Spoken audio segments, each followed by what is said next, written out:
Mr. Merrilson, he's gonna help me on August. You're part of that? Yeah, we used to. Thank you for coming for our dedication today. This program started in 2013, and it creates inspiring historical and narrative murals. And we work with city agencies and local organizations to find locations. And we just work as a community. We come together to find these projects. As you can see, the mural behind us last year was so wonderfully successful. And Bob Bergachaw, who owns Candy, I went into his factory, which actually behind this wall is where they manufacture most of the candy for their 2 stores. And did you know that this is the oldest manufacturing candy company in America? Right here in Lawrence, they manufacture most of the candy for their stores. So thank you, Bob, for being willing to let us put art on your wall. I'd like to ask Eric to come up for a moment. This is Eric Allshouse, who's the lead artist and teacher on this mural. Give it up for Eric.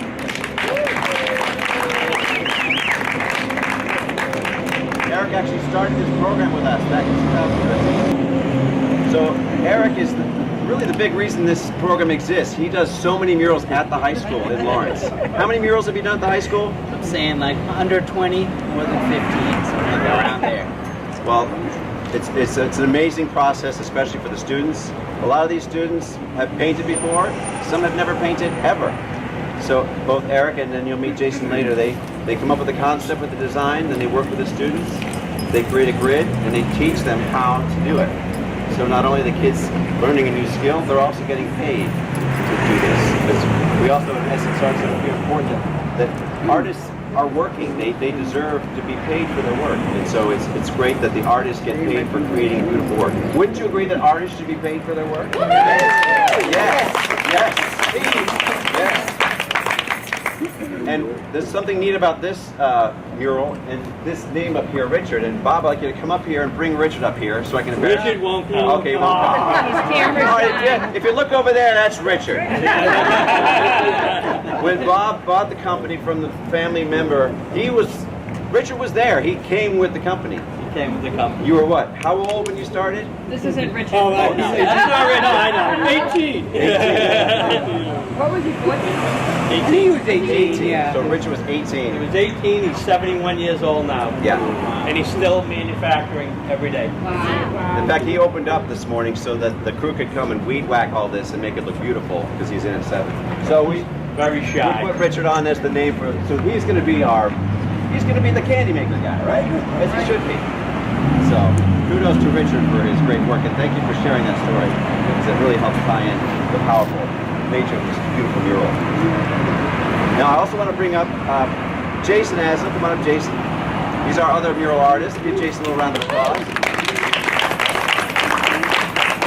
This was a unique year in that we had 2 lead teacher artists. Last year Eric was not able to be with us, and so we found Jason, and Jason is a wonderful artist. He teaches at Salem State College in art. He's an artist in his own right.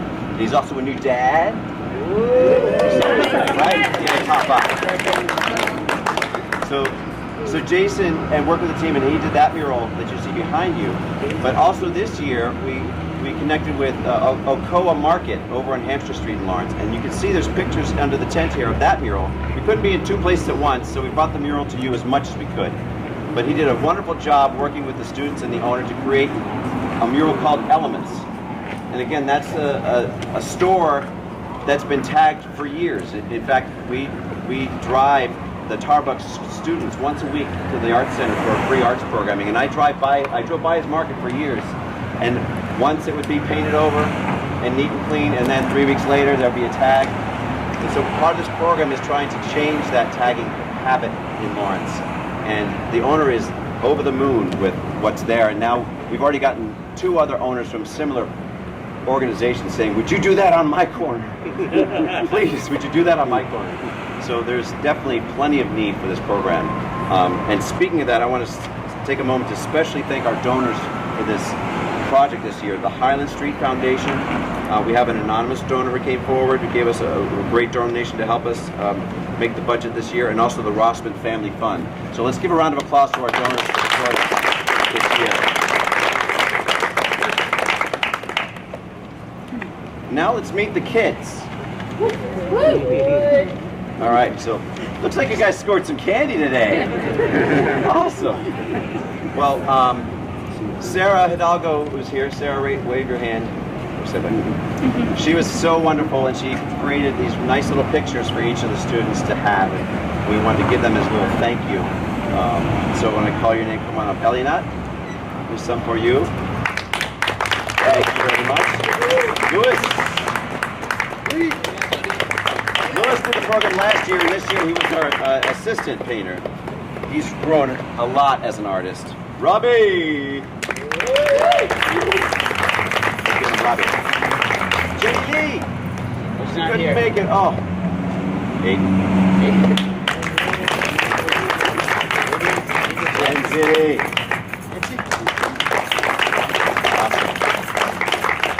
And Jason, you get one as well. And Eric, you get one as well. Yes. Give it up for them. And I also want to just recognize the rest of the staff at the Art Center. You know, they're not here, they don't necessarily be in part of this program, but they're an integral part of all of what we do. So Maria Sanchez-Kawasi, our education director, Kathy McLaurin, who's our special projects and gallery coordinator, and of course our board of directors that really helps us raise the money and help us do all that we do at Essex Art Center. So a big round of applause for our staff and our board. And now I encourage you to take pictures, come up and talk to the students, ask them about their experience, talk to the artists about the process. Art is a very spontaneous process. Sometimes you go into something with a plan, and then something changes and it becomes better because of just somebody who walked by. Jason has a few of those stories from last year on this mural when passers-by would walk by and talk and interact, and then all of a sudden the design would change because of their input. So it's a very collaborative process. And thank you all for coming, and enjoy the rest of the afternoon. Thank you, guys. Yeah, bookends.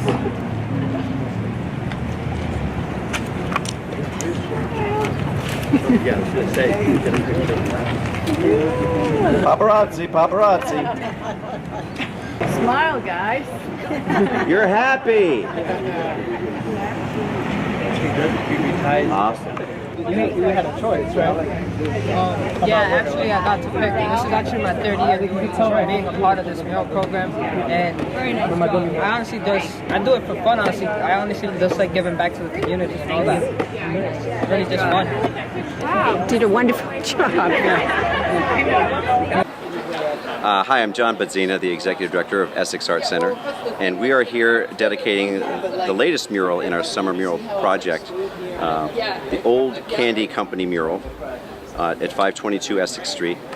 This program is a collaboration of a lot of different organizations. Essex Art Center raises funds to pay for the student teachers and the materials for the project, and then we work with Valley Works Lawrence to recruit teens for summer employment. They have an employment program, and that pays for the student workers to be in the program. So the idea is that students get a very professional artistic experience, but they're also working for a living, so they're understanding the value of showing up on time, and you can only get paid if you show up at work. But some of these kids have painted, some of these kids have never painted before. So what's wonderful about this project, it brings together so many different organizations and so many kids for the common cause of taking areas in Lawrence that have been tagged or abandoned and turning them into community works of art. And so it's a very important program. We're so grateful to all our supporters. And it started back in 2013, and we hope to keep going for years to come. Do you get a lot of repeat kids? We do, but because the program is geared towards teens, there'll be maybe a 2 or 3 year where a kid could be there for all 3 years. So this year, a couple of kids were here last year. And one of them we hired as our assistant outside of the Valley Works because the artist teachers tend to need to have a little help.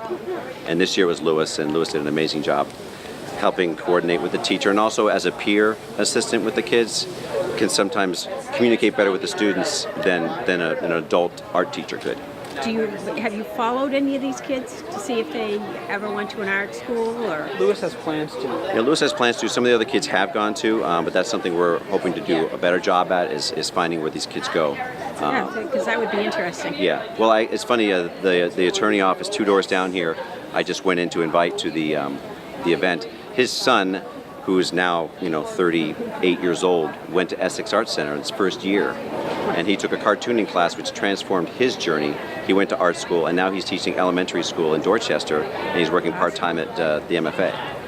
So those kinds of stories just show you that there's a journey for each of these kids. And even if they don't become an artist, these are important life skills. Showing up on time, doing quality work, valuing your work, and then doing something positive for the community. So they're all life skills that you can take to any profession. Well, that's really great. This is a great opportunity for these. It really kids. is. It's a phenomenal opportunity. Wow. Yeah. Signatures also.